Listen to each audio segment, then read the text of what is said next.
கிறிஸ்துவுக்குள் மிகவும் பிரியமானவர்களே, அன்பின் ஆண்டவரும் அருமை இரட்சகருமாகிய இயேசு கிறிஸ்துவின் நல்ல நாமத்தினாலே உங்கள் அனைவரையும் அன்போடு வாழ்த்துகிறேன். எனக்கு அன்பான சகோதர சகோதரிகளே, இன்றும் ஒரு அற்புதமான காரியத்தை நாம் தியானிக்க போகிறோம். ஐயா, நிச்சயமாய் உங்கள் வாழ்க்கையிலே நிறைவேற போகும் ஒரு தீர்க்க தரிசனத்தை குறித்து பேசி, ஐயா கர்த்தருடைய தீர்க்க தரிசன வார்த்தைகளை குறித்து பேசி இந்த அதிகாலை ஜெபத்தை நாம் முடிக்க போகிறோம். நிச்சயமாய் நிறைவேற போகிற ஒரு அற்புதமான மகிமையான வல்லமையான அதிகாலை ஜெபம் இது. என் அன்பு தேவ பிள்ளைகளே, நிச்சயமாய் நம்புங்கள். கர்த்தர் சொன்ன வார்த்தைகள் ஒன்றும் மாறி போவதில்லை. அவர் சொன்னதை சொன்னபடி நிறைவேற்றுகிற அற்புதங்களின் ஆண்டவர் என்பதை மறந்து விடாதிருங்கள். இப்பொழுதும் பாருங்கள், நிச்சயமாய் உங்கள் வாழ்க்கையிலே என்ன செய்ய போகிறார். இந்த உலகத்திலே எத்தனையோ ஆயிரம் பிரச்சனைகள் வரலாம், எத்தனையோ ஆபத்துகளும் துன்பங்களும் உபத்திரவங்களும் உங்களையும் சூழ்ந்து கொண்டிருக்கலாம். ஒருவேளை நீங்கள் எத்தனையோ பிரச்சனைகளின் மத்தியிலே வாழ்ந்து கொண்டிருக்கலாம். பாருங்கள், நிச்சயமாய் பாவத்தின் சம்பளம் மரணம் என்று சொல்லப்பட்டிருக்கிறதே. துன்மார்க்கனுக்கு நிம்மதி இல்லை. ஐயா, இந்த பூமியை இருளும் ஜனங்களை காரிருளும் மூடும் என்பதிலே எந்த மாற்றமும் இல்லை. இது கர்த்தருடைய வார்த்தை. இந்த ஜனங்களை பாருங்கள், இதோ பூமியை இருளும் ஜனங்களை காரிருளும் மூடும். அது போன்ற காரிருள் போன்ற பிரச்சனைகள், இருள் போன்ற பிரச்சனைகளும் ஆபத்துகளும் துன்பங்களும் இந்த ஜனங்களையும் இந்த தேசத்தையும் தேசங்களையும் மூடும். ஆனாலும் கர்த்தருடைய வார்த்தை சொல்லுகிறது, ஆனாலும் உன் மீது கர்த்தர் உதிப்பார், அவருடைய மகிமை உங்கள் மீது காணப்படும் என்றல்லவா வேதம் சொல்லுகிறது. உங்கள் மீது அவருடைய மகிமை உதிக்கும் பொழுது, உங்கள் மீது அவருடைய பாதுகாப்பு இறங்கி வரும் பொழுது, அவருடைய பிரசன்னம், அவருடைய அபிஷேகம், அவருடைய ஆவியானுடைய அனுக்கிரகம் இறங்கி வரும் பொழுது, நிச்சயமா இந்த உலகத்திலே எந்த இருள் வந்தாலும் சரி, எத்தனை ஆபத்துகள் வந்தாலும் சரி, எத்தனை யுத்தங்கள், போர்கள், எத்தனை குழப்பங்கள் எல்லாம் வந்தாலும் சரி, எதுவும் உங்களை சேதப்படுத்தாது. எதுவிலும் நீங்கள் அகப்பட்டுக் கொள்ள மாட்டீர்கள். எல்லாவற்றிலும் இருந்து கர்த்தரை நிச்சயமாய் கர்த்தர் உங்களை விடுவிப்பார் என்பதிலே எந்த மாற்றமும் இல்லை. எல்லா பிரச்சனைகளிலும் இருந்து விடுபட்டு நீங்கள் நிச்சயமாய் திரும்பி வந்து அமர்ந்து சுயித்திருப்பீர்கள். சந்தோஷமும் சமாதானமும் உண்டாகும் என்பதுதான் இன்று நாம் பார்க்க போகிற முக்கியமான விஷயம் என்பதை அறிந்து கொள்ளுங்கள். எரேமியா 30ஆம் அதிகாரத்தை வாசித்து பார்த்தீர்களானால், இந்த ஜனங்களுக்கு எரேமியா மூலமாக கர்த்தருடைய வார்த்தை வருகிறது. என் அன்பு தேவ பிள்ளைகளே, இன்றும் அநேகருடைய வாழ்க்கையிலே ஐயா கர்த்தரை விட்டு தூரம் போன பிள்ளைகள், சாபத்திற்கும் அடிமைப்பட்டு போனவர்கள், பாவத்திற்கும் சாபத்திற்கும் அடிமைப்பட்டு போனதினால் மந்திரம், பில்லிசூனியம், மாதிரிகளிலே அகப்பட்டு தவிக்கிறவர்களுடைய வாழ்க்கையிலே என்ன நடக்கும், மீறுதலோடு வாழுகிறவர்களுடைய வாழ்க்கையிலே என்ன நடக்கும் என்பதை குறித்தெல்லாம் இங்கு வேதத்தில் நிச்சயமாய் சொல்லப்பட்டிருக்கிறது. பாருங்கள், நிச்சயமாய் கர்த்தருடைய வார்த்தை சொல்லுகிறது 5 கர்த்தர் சொல்லுகிறது என்னவென்றால், தத்தளிப்பின் சத்தத்தை கேட்கிறோம், திகில் உண்டு, சமாதானம் இல்லை. ஆனாய் பிறந்தவன் பிரசவிக்கிறதுண்டோ என்று கேட்டு பாருங்கள். ஆனாய் ஆம்பளையாய் பிறந்தவன் பிரசவிக்கிறதுண்டோ என்று கேட்டு பாருங்கள். பிரசவிக்கிற ஸ்திரீயை போல் புருஷர் யாவரும் தங்கள் இடுப்புகளின் மேல் தங்கள் கைகளை வைத்திருக்கிறதையும் முகங்கள் எல்லாம் மாறி வெளுத்திருக்கிறதையும் நான் காண்கிறது என்ன? ஐயோ, அந்த நாள் பெரியது, அதை போலத்த நாள் இல்லை. அது யாக்கோபுக்கு இக்கட்டு காலம், ஆனாலும் அவன் அதற்கு நீங்களாக்கி ரட்சிக்கப்படுவான். அந்நாளில் நான் அவர்கள் நுகத்தை உன் கழுத்தின் மேல் இராதபடிக்கு உடைத்து உன் கட்டுகளை அறுப்பேன் என்று சேனைகளின் கர்த்தர் சொல்லுகிறார். அந்நியர் இனி உன்னை அடிமை கொள்ளுவதில்லை. என் அன்பு தேவ பிள்ளைகளே, நிச்சயமாய் பாருங்கள், ஐயா ஆணாய் பிறந்தவன் ஆம்பளையாய் பிறந்தவன் பிரசவிக்கிறதில்லை. ஆனா பாருங்க, இன்னைக்கு எத்தனையோ ஆண்கள் அவதிப்பட்டு துன்பப்பட்டு வேதனைப்பட்டு இருக்கிறதை நாம் பார்க்கிறோம். எத்தனையோ பேர் தத்தளிப்பின் சத்தத்தை கேட்கிறார்கள். திகில் உண்டு, திகிலும் பயமும் கெடியும் உண்டு, ஆனால் சமாதானம் இல்லை. என் அன்பு தேவ பிள்ளைகளை நன்றாக கவனியுங்கள். ஐயோ, அந்த நாள் பெரியது. ஆபத்து வரும்போது, கொடுமை வரும்பொழுது, சிக்கல்கள் வரும் பொழுது அதை போலத்த நாள் இல்லை. அது யாக்கோபுக்கும் ஒருவேளை இக்கட்டு காலம், ஆனாலும் யாக்கோபும் என் அன்பு தேவ பிள்ளைகளே, என் அன்பு சகோதர சகோதரிகளே, நீங்களும் ஒருவேளை, நீங்களும் நானும் ஒருவேளை பல்வேறு உபத்திரவங்கள் பாடுகள் வழியாக கடந்து வந்து கொண்டிருக்கலாம். வேதம் இப்படியாக சொல்லுகிறது, யாக்கோபுக்கு அது இக்கட்டு காலம், யாக்கோபுக்கும் அது இக்கட்டு காலம். ஆபத்துகளும் துக்கங்களும் துயரங்களும் ஒருவேளை உங்களையும் உலகத்தில் இருக்கிறவர்களுக்கு, உலகத்தின் ஜனங்களுக்கு வருகிற சோதனைகளை போன்ற சோதனைகள் உங்களுக்கும் வரலாம். ஆனால் அதே 7ஆம் வசனத்திலே சொல்லப்பட்டிருக்கிறது, ஐயோ என்று ஆரம்பிக்கப்பட்ட வசனத்திலே, யாக்கோபுக்கு இது இக்கட்டு காலம், ஆனாலும் அவன் அதற்கு நீங்களாக்கி ரட்சிக்கப்படுவான். என் அன்பு சகோதர சகோதரிகளே, ஐயா கொரோனா வந்தது, அது முதற்கொண்டு நாங்கள் அகப்பட்டுக் கொண்டோம். நஷ்டம், கடன், வேதனை, துயரங்கள். ஐயா கொரோனா வந்ததிலிருந்து இருந்து யாதோ சொல்ல முடியாத, கண்டுபிடிக்க முடியாத வியாதிகள் எங்களை பிடித்துக் கொண்டது. ஐயா எங்களுக்கு இருக்கிற பிரச்சனைகள் எங்களை சூழ்ந்து கொண்டது. நாங்கள் எப்படி தப்பிப்போம் என்பதை தெரிந்து கொள்ள முடியாத சிக்கல்களிலே அகப்பட்டோம் என்று நீங்களும் ஒருவேளை சொல்லிக் கொண்டிருக்கலாம். என் அன்பு தேவ பிள்ளைகளே, நிச்சயமாய் அது இக்கட்டு காலமாக இருந்தாலும், ஆனாலும் நீங்கள் அதற்கு நீங்களாகி ரட்சிக்கப்படுவதில் சந்தேகமே இல்லை. உறுதியாய் நம்புங்கள். கர்த்தருடைய வார்த்தை சொல்லுகிறது 10, ஆகையால் என் தாசனாகிய யாக்கோபே நீ பயப்படாதே, இஸ்ரவேலே கலங்காதே என்று சேனைகளின் கர்த்தர் சொல்லுகிறார்.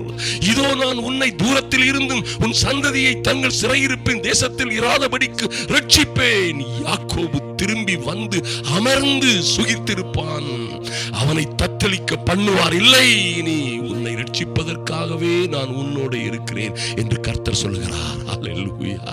என் அன்பு சகோதர சகோதரிகளை பாருங்கள், எத்தனை அற்புதமான காரியம். ஐயா இந்த உலகத்தில் இருக்கிறவர்களுக்கும், உலகத்தின் ஆசாபாசங்களிலே அகப்பட்டவர்களுக்கும், தீமைகள், பாவங்கள், வேதனைகள், எல்லா கீழ்ப்படியாமைகள் இருக்கிறவர்களையும் வேதனைகளும் துக்கங்களும் அவமானங்களும் சூழ்ந்து கொள்ளலாம்.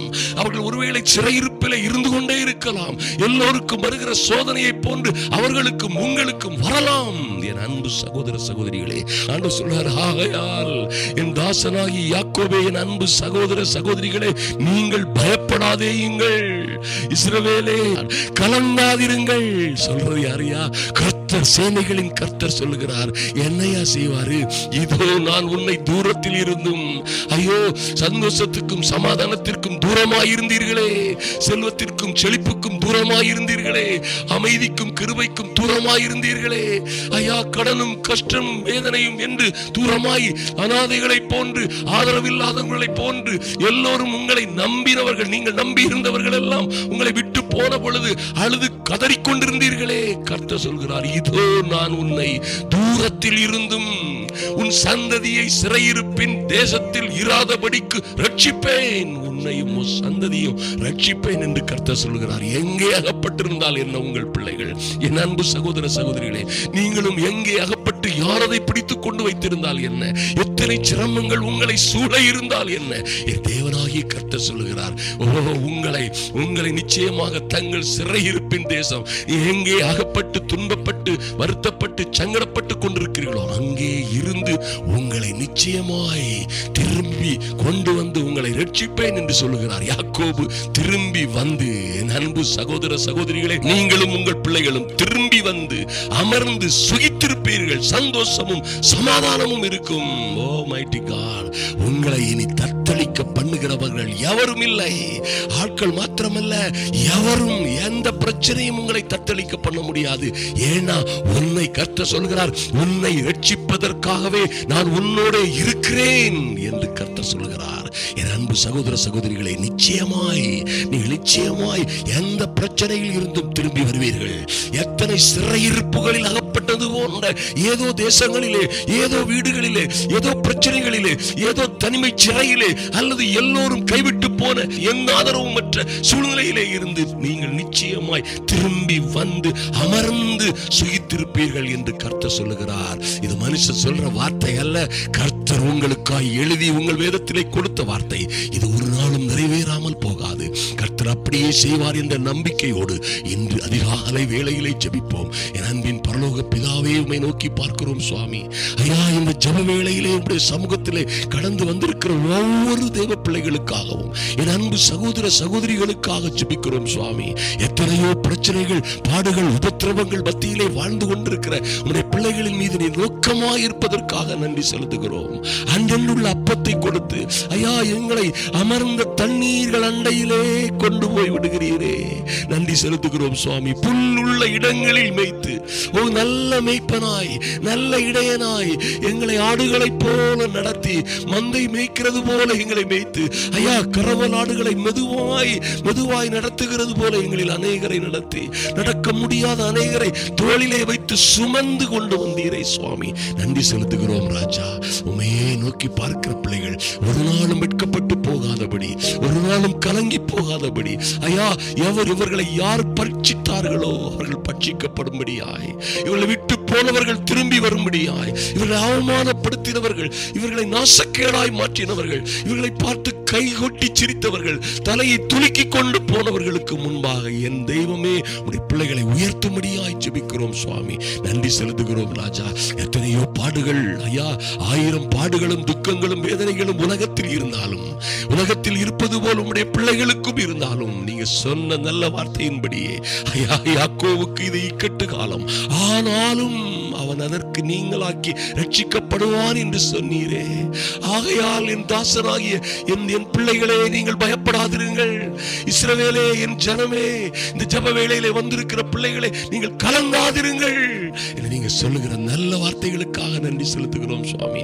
எல்லாவற்றிலும் விடுபடும்படியாய் நீ தீர்க்க தரிசனமாய் சொல்லுகிற, இதோ நான் உன்னையும் உன் பிள்ளைகளையும் தூரத்தில் இருந்து சகல தூரமான சூழ்நிலைகளிலும் இருந்து சிக்கல்கள், உபத்திரவங்களினால், பாவங்களினால், இன்னும் கடன்கள், கஷ்டங்கள், பொருளாதார நெருக்கடிகள், குடும்ப பிரச்சனைகளினால் சந்தோஷத்திற்கும் சமாதானத்திற்கும் தேவனுடைய கிருபைக்கும் அபிஷேகத்திற்கும் பிரசன்னத்திற்கும் தூரமாய் இருக்கிற உம்முடைய பிள்ளைகளை நீர் கூட்டி சேர்ப்பதற்காக நன்றி செலுத்துகிறோம் ராஜா.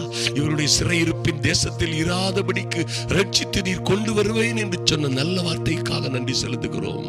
ஆமென். நம்முடைய பிள்ளைகள் யாக்கோபு திரும்பி வந்து அமர்ந்து சுகித்திருந்தது போல இன்று இதை கேட்கிற ஜெப வேளையிலே வந்திருக்கிற ஒவ்வொருவரும் அமர்ந்து சுகித்திருக்கும்படியாய் மைட்டி காட் இவர்களை தத்தளிக்க பண்ணுகிற எந்த பிரச்சனையும், தத்தளிக்க பண்ணுகிற எந்த நபர்களும் இவர்களை சுற்றி இவர்களுக்கு எதிராக இல்லாதபடி என் தெய்வமே இவர்களை ரட்சிப்பதற்காக இவர்களோட இருப்பதற்காக நன்றி செலுத்துகிறோம். தொடர்ந்து பாதுகாத்துக் கொள்ளுங்கப்பா, கிருபைக்குள்ள மூடி மறைத்துக் கொள்ளுங்க. ஒரு தெய்வீக தயவும் கிருபையும் சமாதானமும் உம்முடைய பிள்ளைகளை சூழ்ந்து கொள்ளட்டும், பாதுகாக்கட்டும். அன்பின் ஆண்டவரும் அருமை இரட்சகருமாகிய எங்கள் இயேசு கிறிஸ்துவின் நல்ல நாமத்தினாலே ஜெபிக்கிறோம் எங்கள் அன்பின் பரலோக பிதாவே. ஆமென், ஆமென். என் அன்பு சகோதர சகோதரிகளை ஒரு நாளும் மறந்து விடாதீர்கள் ஐயா. இது கர்த்தருடைய வார்த்தை. நீங்கள் நிச்சயமாய் எந்த பிரச்சனையில் இருந்தாலும் சரி, எத்தனை ஆபத்துகள், துன்பங்கள், உபத்திரவங்களிலூടെ நீங்கள் வாழ்ந்து கொண்டிருந்தாலும் சரி, கர்த்தர் சொல்லுகிறார், கலங்காதே, பயப்படாதிருங்கள். கர்த்தர் சொன்ன நல்ல வார்த்தைகள் எல்லாம் உங்கள் வாழ்க்கையிலும் உங்கள் பிள்ளைகளுடைய வாழ்க்கையிலும் நிறைவேறும், அதிலே சந்தேகமே இல்லை. என் அன்பு தேவ பிள்ளைகளை, நீங்கள் வாழ்ந்து சிறந்திருப்பீர்கள். உங்களுக்கு விரோதமாய் உருவாக்கப்படுகிற எந்த ஆயுதமும் வாய்க்காதே போகும். நீங்கள் நிச்சயமாய் திரும்பி வந்து ஓ மைட்டி காட் அமர்ந்து சுகித்திருப்பீர்கள். Glory to the Lord. அப்படியே கர்த்தர் செய்வார். கர்த்தராகிய இயேசு கிறிஸ்துவின் நல்ல நாமத்தினாலே உங்களை வாழ்த்துகிறேன். சுகமாய் இருப்பீர்களாக.